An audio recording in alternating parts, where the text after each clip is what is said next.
Ist das Jenseits ein Ort? Menschen, die fast gestorben sind, berichten Unglaubliches. Die Weltkugel war im Licht, deutlich sichtbar, und darum herum war es nachtschwarz. Und drumherum ist es nachtschwarz dunkel gewesen. Und dann bin ich Danach kam ich in einen Bereich, auf den extrem helles Licht fiel, das von oben kam. Extrem helles Licht von oben gefallen ist. Ich habe sehr lang Ich hörte lange Zeit wunderschöne Musik. gehört. Bei ihm werden nach dem Erlebnis Erinnerungen an die Vergangenheit wach. Doch nicht an die eigene, an die eines früheren Lebens, wie er glaubt. Hans Fickler war 30 Jahre alt, als er beinahe starb. Nach einem Sturz aufs Knie erhält er ein falsch dosiertes Schmerzmittel. Dieses katapultiert ihn fast ins Jenseits. Mit kaltem Wasser holt ihn seine Frau aus der Bewusstlosigkeit. Tief bewegt und widerwillig landet der junge Familienvater wieder im Leben. Die Nahtoderfahrung übertrifft alles bis dahin Erlebte. Als hätte ihm jemand unerträglich schönes Licht auf die Seele tätowiert. Wenig später fängt Hans Fickler an zu träumen. Er träumt von einer fremden Welt in einer fremden Zeit. Seine nächtlichen Reisen sind viel realer und detailreicher als alles, was er bisher aus Träumen kennt.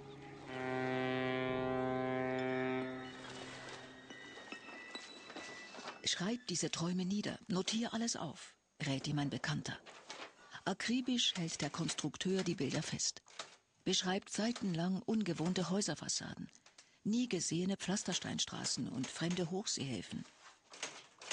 Weil so genaue Angaben Weil die Angaben in diesen Träumen so genau waren, Straßennamen, Hausnummern, dachte ich, unmöglich, dass das aus der Luft gegriffen ist. Ich denke, das ist unmöglich, das kann nicht aus der Luft sein.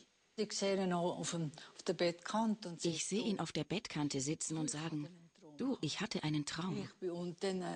Er erzählte, dass er am Meer war, es habe gestürmt. Der Kapitän habe ihm einen Zettel in die Hand gedrückt und gesagt, wir sind verspätet, aber das ist eine Adresse, wo Sie übernachten können. Eine Engelsgrube. Engelsgrube, das klingt weit weg. Und eine Bäckergrube. Bäckersgrube. Ich dachte mir, das ist unmöglich. Das ist unmöglich. Noch nie hat er von einer Straße namens Engelsgrube gehört. Die Eindrücke lassen ihm keine Ruhe. Existiert dieser Ort möglicherweise nicht nur in seiner Traumwelt? Er beginnt zu recherchieren, zu kombinieren. Die Stadt aus dem Traum liegt am Meer, der Straßenname Engelsgrube muss deutsch sein. Selber war Hans Fickler noch nie in Deutschland am Meer. Als er zwei Frauen aus Hamburg kennenlernt, skizziert er ihnen seine Traumerinnerungen kurzerhand auf einen Kartondeckel. Ich habe es einfach aufgezeichnet, wenn ich es im Kopf hatte. Ich zeichnete es so auf, wie ich es im Kopf hatte. Die Frauen schauten mich an, das vergesse ich nie mehr. Und die eine sagte, ich weiß wohl, wo das ist. Ich bin in Lübeck aufgewachsen. Das ist die Untertrave. Ich habe zum Teil gedacht, dass ich dachte mir oft, das alles habe mein Hirn konstruiert. Aber dass das real existiert, da wusste ich. Also bin ich doch nicht verrückt. Also bin ich doch nicht verrückt. Hans Fickler wird zum Getriebenen, getrieben davon, die Wahrheit seiner Träume zu beweisen. Wie ein pingeliger Beamter verwaltet er seine Notizen, die über Jahrzehnte anfallen, und sortiert die dazugehörigen Beweisversuche aus der Realität. Das dickste Dossier beinhaltet Traumerlebnisse aus Amerika. Das ist Amerika ist sehr groß. Heute, nach 40 Jahren Recherche und Sinnsuche, glaubt Hans Fickler, dass seine Nahtoderfahrung Erinnerungen wachgerufen hat. Erinnerungen an ein früheres Leben, als sein eigener Vorfahre, als Herr Fickler, der Mitte des 19. Jahrhunderts von Deutschland nach Amerika ausgewandert ist. Die Spuren führen in die Staaten Pennsylvania und Nebraska zu Zeiten des Eisenbahnbaus. Nebraska. Dazu fällt Hans Fickler eine Anekdote aus seiner Schulzeit ein. Ein wunderlicher Zwischenfall. Er ereignete sich, als er seinem Lehrer einen englischen Text vorlesen musste. Dann hat er plötzlich gesagt, stopp. Plötzlich sagte er, stopp, und er hob die Hand in die Höhe. Und dann hat Er sagte zu mir, sei mal offen und ehrlich. Hast du Verwandte in Amerika? Hast du Verwandte in Amerika? Verwandte in Omaha, Nebraska. In Omaha. In Nebraska, hat er gesagt. Ich sagte, ich wisse nicht mal, wo das sei. Und dann sagt er also... Und er sagte, es sei ihm unerklärlich, weil ich offenbar Begriffe benutze, die spezifisch aus diesem Gebiet stammten. Rein aus dem Gebiet kommen. Und wenn er selber nicht auch da gewesen wäre, würde er die gar nicht kennen und sie wären ihm nicht aufgefallen. Das gar nicht und das wäre ihm auch nicht aufgefallen. Nun wird Hans Fickler mit 78 noch zum Abenteurer. Zum ersten Mal in diesem Leben fährt er nach Amerika. Er will seine Träume mit der Realität abgleichen. Er sagt, das sei sein persönliches Finale.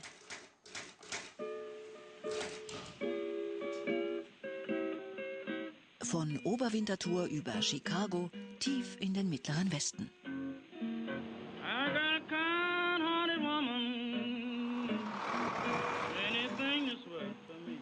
Die Spurensuche beginnt dort, wo Amerika am unspektakulärsten ist. Im Niemandsland zwischen Maisfeldern und Highway. Zuerst schließt sich Hans Fickler einer Gruppe an, die eine ähnliche Route nimmt und alten Plattdeutsch-Kolonien nachreist. Der Reiseleiter klärt die Teilnehmer über die eigenartige Mission des Schweizers auf. Dazu erzählt er vom ersten Kontakt mit Hans Fickler. Woher sind Sie gekommen?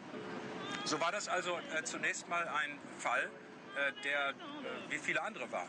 Können Sie herausfinden, was aus einer Auswandererfamilie geworden ist? Die Sache hat aber dann sofort einen ganz anderen Drive bekommen, als Herr Fickler mir dann erzählt hat, der da ausgewandert ist, das bin ich selbst.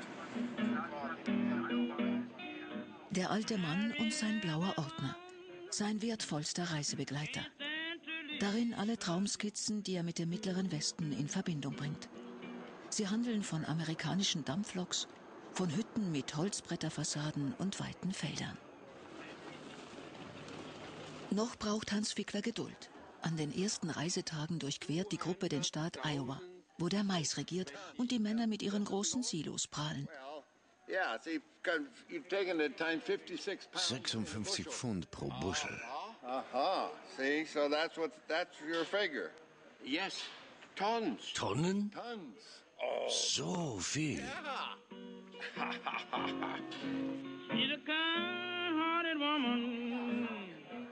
Die Amerikaner begegnen Hans Fickler und seiner seltsamen Geschichte mit Offenheit. Hier wird er nicht so schnell wie daheim als Spinner abgetan. Thank you. Und so erzählt er bei jedem Kaffeestopp aufs Neue, was ihn herführt.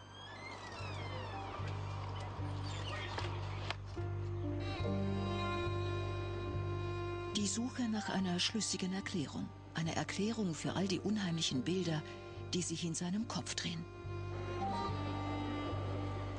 Nach 3 Tagen Busfahrt erreicht die Gruppe den ersten Ort, der für ihn Antworten bringen soll. Ein Eisenbahnmuseum mit alten Dampflokomotiven. Kohlenfeuerung, die viereckige Lampe, das da und der Kuhfänger. Und ich habe da gewartet neben dem Bahnübergang und ich höre immer noch dieses Stampfen hier mit den Schubstangen. Der Feuerraum, der ist da auf der rechten Seite. Vage Traumbilder erhalten Form und Gestalt in der Wirklichkeit. Genau diese Fassade, genau diese Holzbretter, genau diese Bauart kennt er aus seinen Träumen. Immer mehr Eindrücke wirken auf Hans Fickler. Die Bilder der Wirklichkeit mischen sich mit den Erinnerungen aus den Träumen. Der 78-Jährige versucht zu fassen, zu verarbeiten.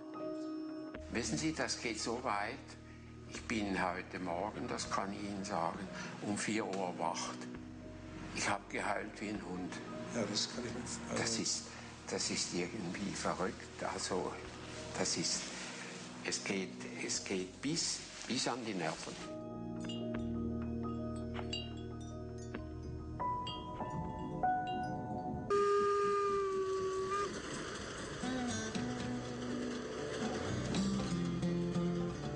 Zurück in Amerika, wo Hans Fickler auf Spuren seines früheren Ichs wandelt und Beweise für seine Träume sucht. Er ist inzwischen in Plattsmouth angekommen, einem kleinen Städtchen in Nebraska. Durch diese Straßen glaubt er schon einmal gegangen zu sein. Vor 150 Jahren.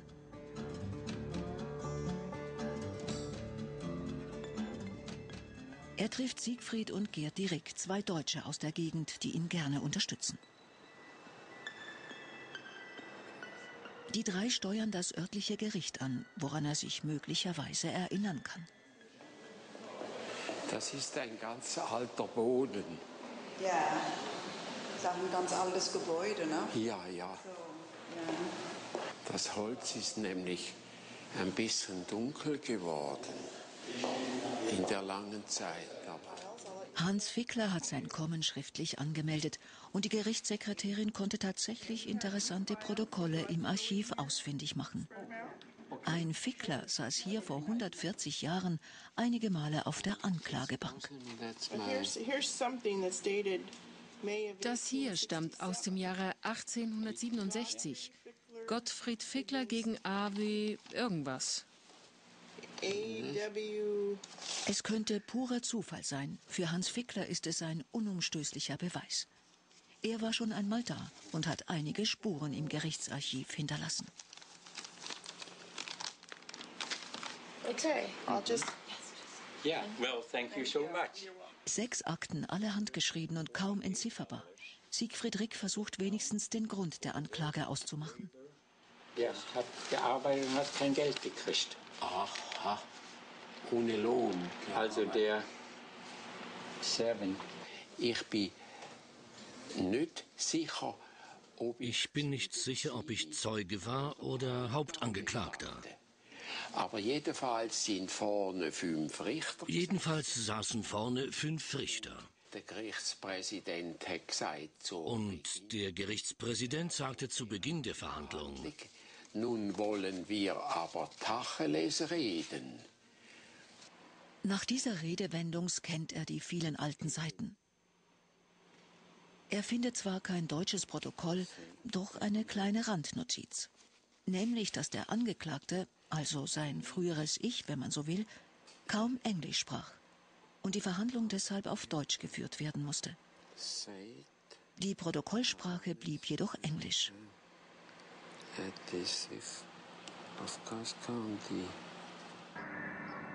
Auf zum nächsten Termin. Zum Verdauen bleibt keine Zeit. Erkundungstour im fremden Städtchen, das möglicherweise schon einmal Heimat war.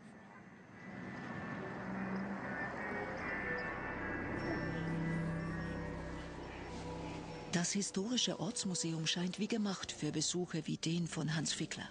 Grammophon, ja. Wir haben einige Sachen für Sie recherchiert und aus den Archiven geholt. Nehmen Sie doch Platz. Hier haben wir eines der wenigen Fotos von ganz früher in Plattsmouth. Und Gottfried ist einer der Männer da drauf. Dieser hier. Schauen Sie mal. Das ist er. Das ist er. Sein Vorfahre, der von Deutschland nach Amerika auswanderte. Gottfried Fickler war wohl bekannt im Städtchen, obwohl er außerhalb wohnte, fast direkt am Missouri. Als Hans Fickler das Wort Missouri hört und die Karte des Grundstückes sieht, schlägt sein Herz höher. Er weiß noch genau, wie er in seinem Traum aus dem Fenster seines Hauses auf einen breiten, glitzernden Fluss blicken konnte.